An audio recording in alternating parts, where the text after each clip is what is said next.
verse po this afternoon is in Deuteronomy 33, verse 27.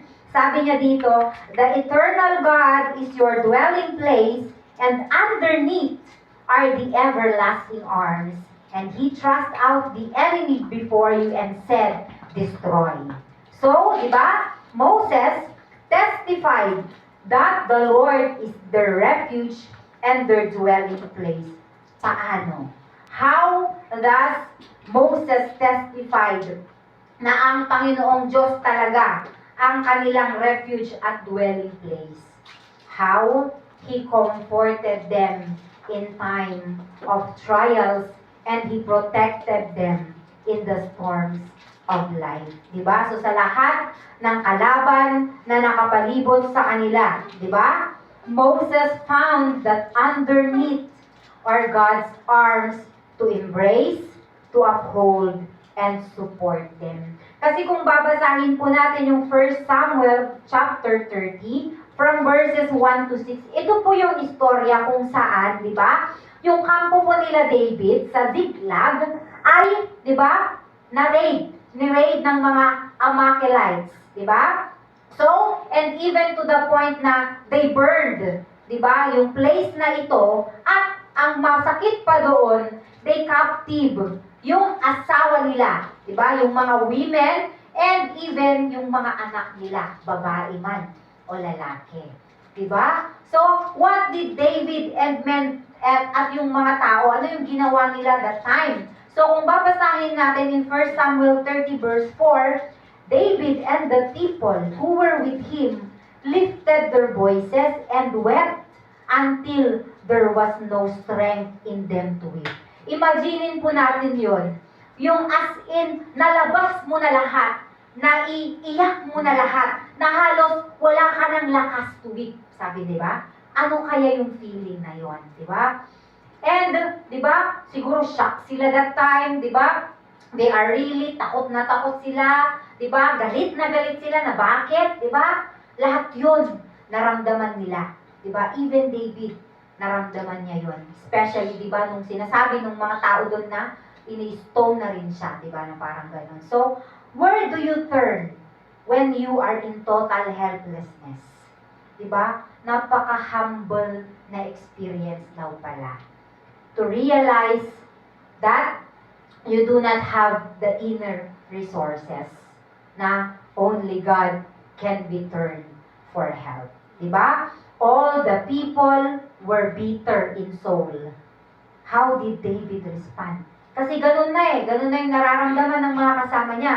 Pero tignan po natin kung paano nag-respond si David sa 1 Samuel.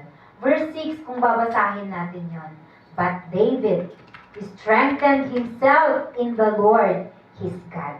So, di ba, kumuha siya ng lakas, di ba, sa Panginoon. Kasi alam niya na may Diyos sa buhay niya. Pero, ang nakakalungkot po na katotohanan, mga kapatid, which is totoo talaga, we look upon God minsan, siya na yung last resource natin minsan. We only go to Him kapag wala na tayong matakbuhan. We only go to Him kapag as in, di ba yun nga, di ba? Yung sabi doon na, there was no strength in them to weep. Until everything else fails, that man puts his trust in God alone. As long as kasi nagka-trust po tayo sa ibang mga bagay po, laging merong disappointment. Diba? It will always come on us, the disappointment. Kasi sa mga ibang bagay tayo nagtitiwala. Minsan, nagtitiwala tayo sa own strength and capability natin. Minsan, we are looking kung saan-saan pa tayo naghahanap ng solusyon. Kung saan tayo naghahanap ng kasagutan sa mga katanungan natin minsan, diba, sa ating mga buhay, not knowing na nandyan lang po ang Panginoon sa ating mga tabi. How to keep a positive attitude if you are facing an emotional loss or we are battling spiritually or lahat ng aspeto ng buhay natin. Yung sinasabi na nga na live, lahat na ng live. intellectually, emotionally, physically. Diba? Saan tayo? Paano tayo nagiging positibo doon, no? Bakit ako napunta dito sa ganitong sa exhortation na ito? Kasi I was reminded, it's not my kumbaga, hindi ako yung magte-testify in behalf, pero yung, minsan kasi parang yung sabi nga ni Ate Glenn, yung parang nakakalungkot in our side na yung antagal mong kilala sa pananampalataya, di ba? Na kapag yung grabing, yung storm ng buhay, instead na dahil alam mo matagal na siya sa pananampalataya, kasi alam mong may Diyos ka dapat sa Diyos ka tumatakbo. Pero siya pa na ang tagal na sa pananampalataya, di ba? Hindi. Nagiging last na resort ang pagtakbo sa Panginoon. So sabi ko parang, ay, oo nga no, bakit kung kailang down na tayo, doon pa lang tayo tatakbo sa Panginoon. Doon mo tatanungin na, nasaan ka Panginoon nung kailangan kita? Di ba? Hindi dapat, di ba? Or for example, may financial disaster, di ba? Nawala ang mga trabaho, di ba? Even kay Kuya Ray, for example, di ba?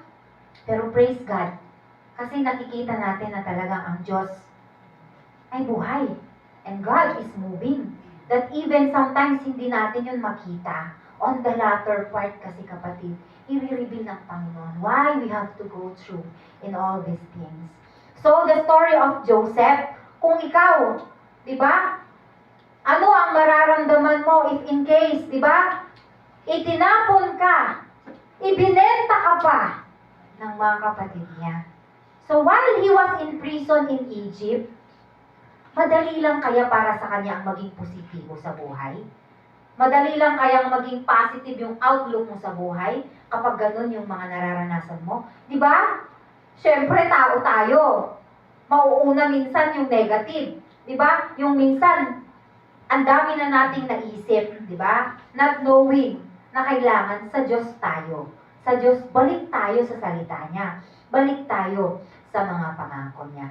Genesis 50:20, even though ganun yung ginawa ng kapatid, di ba, ni Joseph, tinignan niya ang mga kapatid niya sa mata sa mata. Sabi niya, you meant evil against me, pero ang intention ng Panginoon para sa kabutihan ko. Diba? Sometimes we have to face the worst crisis in our lives alone with God. Na yung parang si Lord na lang talaga ang pwedeng makapagsalba sa akin. Kasi po, in God's sovereign wisdom, everything comes together to His glory, even if we don't understand it now. Kahit hindi natin naiintindihan. Yung salitang why kasi minsan, di ba? Bakit ako, Lord? Bakit lagi na lang ako? Bakit yung hindi naman mananampalataya? Ang ganda ng buhay, hindi nakakaranas the same ng nararanasan ko. Bakit ako, Lord, na lagi naman nananalangin sa inyo? Sumusunod naman ako, Panginoon. Mahal naman kita. Kasi yung madalas po na why na yan, lead us to madness. Unless po, mag-depend tayo in God's infinite love and wisdom and realize that this crisis does not change His attitude towards us. Kasi mahal pa rin niya tayo. Hindi po nagbabago ang Panginoon. Magbago man ang sitwasyon natin. Tumanda man tayo. Diba? Malungkot, masaya. Diba? In good times and in bad times, the Lord is Lord. He never changes. Diba? Ang Panginoon po, sadyang mabuti. Nothing in this world, ito na lang po yung lagi nating pakakatandaan. Nothing in this world happens outside the will of God. Walang failure daw sa ultimate na plano ng Panginoon sa buhay po natin. Do we believe in that? Walang failure po. Diba? Kasi it's the plan of the Lord. So when things go wrong, ano nga ba yung tinuturo ng Panginoon sa akin kapag ganito? Ano nga ba yung gusto niya talagang sabihin sa akin? Diba? Hindi ko po sinasabi na ang Panginoon ang nag-cause, diba, yung mga tragedy ng ating mga buhay. Kasi hindi naman po siya yung author of evil. Diba? Alam natin yan kasi God is good. God is God. God is sovereign. God is faithful. Diba? He is knowing. He is our all-sufficient God. Huwag po natin yung kalilimutan. Kaya nga, hindi po natin pwedeng questionin na, nasaan ka, Lord, nung kailangan kita? Diba? Is there, kumbaga, meron nga ba talagang Diyos sa buhay ko? Diba? If there is God, diba? Why did He do such things? Diba? Minsan, naiisip natin, bagkus po, let us reflect. Dapat pala ang maging tanong po natin is, where am I placing my faith when I need Him the most? Nasaan yung pananampalataya ko? Diba? Let us focus our faith upon Him rather than yung sarili natin or yung sitwasyon na meron po tayo. Why? Because God is all-sufficient when we need Him the most. He is more than enough. He is adequate. Kasi nga, di ba, doon sa binasa natin, di ba, kanina, ang main text, eternal God. Eternal God, di ba? He is our eternal God, the beginning and the end, our dwelling place, which we can find deep rest in Him. Diba? Tapos sabi niya doon, underneath are the everlasting arms. Ano yung everlasting arms na yan? Para kanino po yan? For you po at para po sa akin. Diba? Kung underneath na po yun, ibig sabihin pinaka-bottom na yun.